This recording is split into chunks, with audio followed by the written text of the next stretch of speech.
En un an, plus de 2 millions de kilogrammes de crabes royales peuvent être pêchés, d'une valeur approximative de plus de 40 millions de dollars. Mais comment se déroule le processus de la capture de ce crustacé jusqu'à ce qu'il soit servi sur les tables des restaurants les plus luxueux du monde? Accompagnons les pêcheurs dans leur voyage en mer d'Alaska face à ce qui est considéré comme le travail le plus dangereux au monde.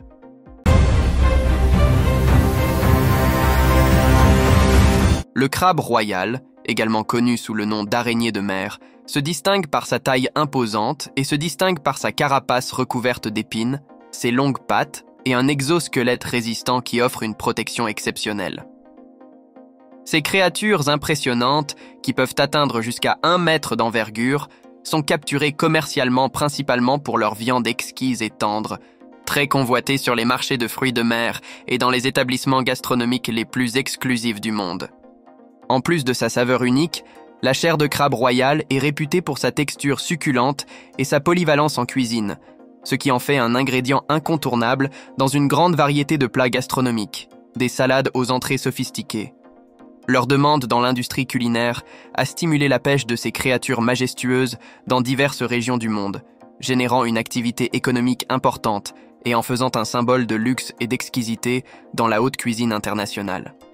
Le voyage des profondeurs de l'océan aux tables élégantes implique un processus minutieux, à commencer par des pêcheurs expérimentés de l'Alaska, bravant les eaux glacées à la recherche de ces précieux crustacés.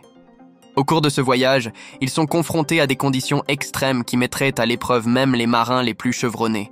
Supportant des températures pouvant descendre jusqu'à moins 20 degrés Celsius, affrontant des vagues monstrueuses de plus de 10 mètres de hauteur et des vents atteignant des vitesses allant jusqu'à 160 km à l'heure, ces hommes courageux font leurs preuves en haute mer. Ces conditions défavorables font de la vie à bord de ces navires une véritable odyssée, où l'endurance physique et mentale devient des compétences indispensables pour survivre et réussir la capture de ces précieux crustacés. Au-delà de son attrait gastronomique indéniable, l'industrie du crabe royal joue un rôle crucial dans l'économie de l'Alaska. Mais qu'est-ce qui pousse ces courageux pêcheurs à endurer des conditions presque inhumaines? La réponse est simple. Les salaires potentiels qu'ils peuvent atteindre dépassent 100 000 $ par saison de pêche. Cependant, malgré le fait que cette industrie soit principalement motivée par sa rentabilité économique, l'importance d'adopter des pratiques de pêche durables est de plus en plus soulignée.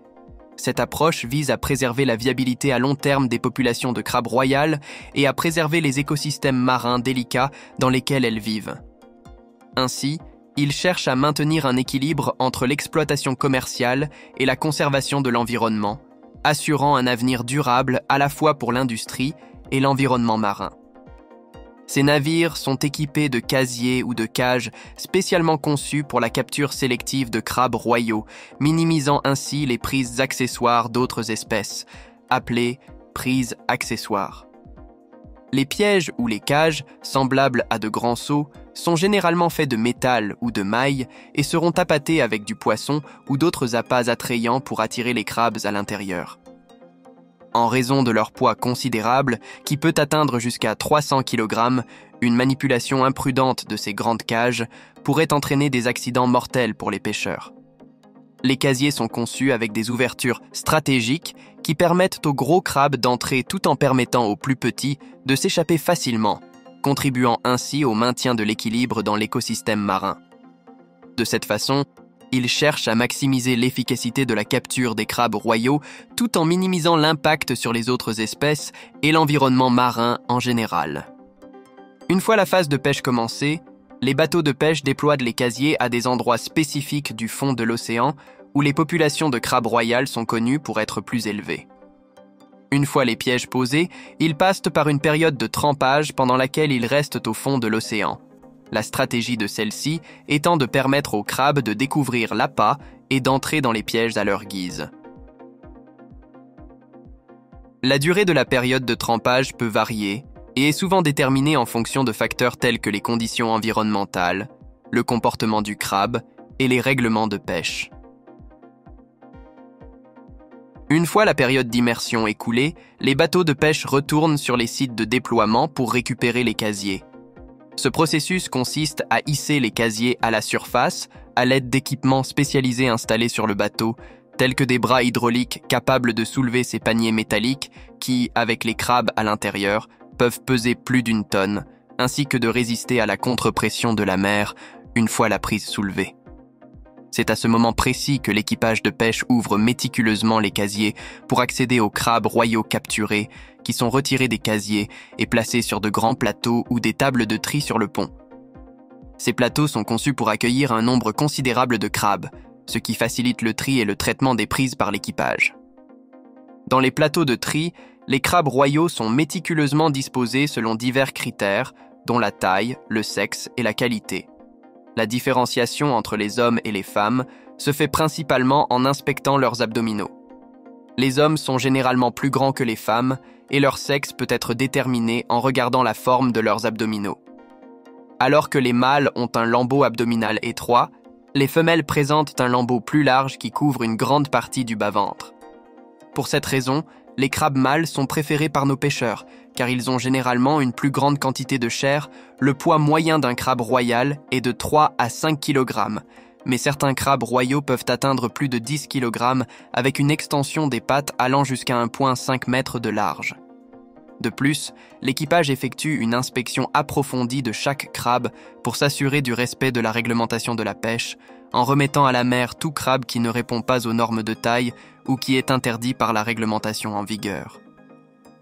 Ce processus garantit non seulement la qualité du produit final, mais aussi la durabilité des populations de crabes royales dans le milieu marin.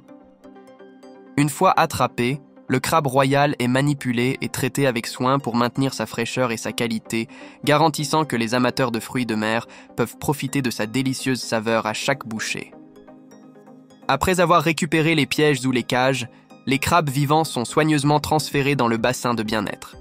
Cet espace, généralement rempli d'eau de mer, fournit l'environnement nécessaire à la survie des crabes. L'eau est maintenue en circulation constante pour assurer une bonne oxygénation et maintenir une température optimale pour les crustacés. Les bassins de bien-être sont des zones spécialisées spécialement conçues pour abriter et préserver les crabes royaux vivants après leur capture initiale. Ces réservoirs représentent un élément essentiel des navires de pêche commerciale destinés à la pêche au crabe royal, aidant à maintenir les crabes en vie et dans des conditions optimales jusqu'à ce qu'ils puissent être transformés ou transportés vers des installations à terre. À leur arrivée à l'usine de transformation, les crabes royaux passent par une phase de tri et de transformation avant d'être préparés pour la distribution sur le marché. Les opérateurs de l'installation de transformation triant manuellement les crabes en fonction de leur taille, de leur poids et d'autres normes de qualité. Des professionnels experts tiennent fermement le crabe contre sa poitrine, utilisant leur propre poids corporel pour presser le crustacé contre un couteau fixe ou spécialement conçu à cet effet. Chaque côté est ensuite placé individuellement sous une lame rotative, un dispositif mécanique spécialement conçu pour effectuer des coupes précises. Les pattes du crabe sont soigneusement positionnées et la lame rotative sépare les segments rapidement et avec précision, maintenant une cohérence et une précision impeccables. La technologie de pointe et l'automatisation jouent un rôle clé dans le traitement des pattes de crabe. Les bras robotisés, équipés d'outils de précision, effectuent la coupe automatiquement. Ces systèmes utilisent des capteurs et des caméras pour identifier la position de chaque jambe, garantissant ainsi précision et cohérence. Cela permet des coupes rapides et précises, optimisant l'utilisation du crabe et réduisant les déchets. L'intégration de la technologie à ce stade augmente l'efficacité et améliore la qualité du produit en fournissant des pattes de crabe coupées uniformément. La partie la plus convoitée du crabe royal est sa chair, en particulier les pattes. Les aficionados du crabe royal affirment souvent que la section la plus désirée est le mérus, c'est-à-dire la plus grande partie de la patte du crabe. Il faut environ 3 ou 4 pattes pour produire 1 kg de cette viande prisée. Sur les marchés internationaux, les prix de cette délicatesse peuvent atteindre jusqu'à 300 $ le kilogramme. Après avoir cueilli et transformé les pattes de crabe royal, l'étape suivante est généralement la cuisson, une étape cruciale qui aide à préserver et à améliorer la saveur et la texture de la chair de crabe. Les cuisses cueillies sont généralement placées dans de grands paniers ou récipients, et le processus de cuisson peut impliquer de les faire bouillir ou de les cuire à la vapeur. La disponibilité du crabe pré-cuit et congelé offre une option pratique pour les consommateurs. La plupart des crabes sont transformés et cuits peu de temps après avoir été récoltés, puis rapidement congelés pour conserver leur fraîcheur et leur saveur. Si la chair de crabe a une teinte bleutée, cela suggère que le crabe n'était pas assez cuit ou mal nettoyé. D'un autre côté, s'il est sensiblement salé, cela peut indiquer que le crabe cuit n'a pas été refroidi correctement avant d'être congelé en saumure. La vraie chair de crabe en conserve offre une alternative pratique pour les consommateurs, permettant un stockage facile et une longue durée de conservation, devenant une solution prête à l'emploi à tout moment. Alternativement, les pâtes de crabe royal sont commercialisées pour une utilisation directe dans les restaurants et autres établissements culinaires. Ces cuisses sont emballées dans des boîtes congelées contenant plusieurs unités, offrant ainsi une solution pratique pour le transport et le stockage. Ces boîtes sont conçues pour offrir une protection supplémentaire lors du transfert et de l'entreposage des pâtes de crabe. Les chefs préfèrent généralement les cuisses intactes en raison de leur attrait visuel et de la possibilité de mettre en valeur la présentation distinctive du crabe royal dans leurs plats. Les prix des plats, qui incluent le crabe royal d'Alaska, varient de 150 à 500 $ selon l'exclusivité du restaurant. Pour cette raison, ces pâtes de crabe occupent une place privilégiée dans le monde des fruits de mer, reconnus pour leur taille impressionnante, leur apparence distinctive et leur chair délicieuse. Après avoir vu le processus de capture du crabe royal, paieriez-vous des centaines de dollars pour un plat dans un restaurant? S'il vous plaît, laissez-moi votre avis dans les commentaires. Si vous avez aimé la vidéo, cliquez sur le bouton j'aime et n'oubliez pas de vous abonner à la chaîne. Dans les fenêtres que vous verrez ci-dessous, il y a d'autres vidéos qui pourraient attirer votre attention. Allez-y et regardez-en une. À la prochaine fois.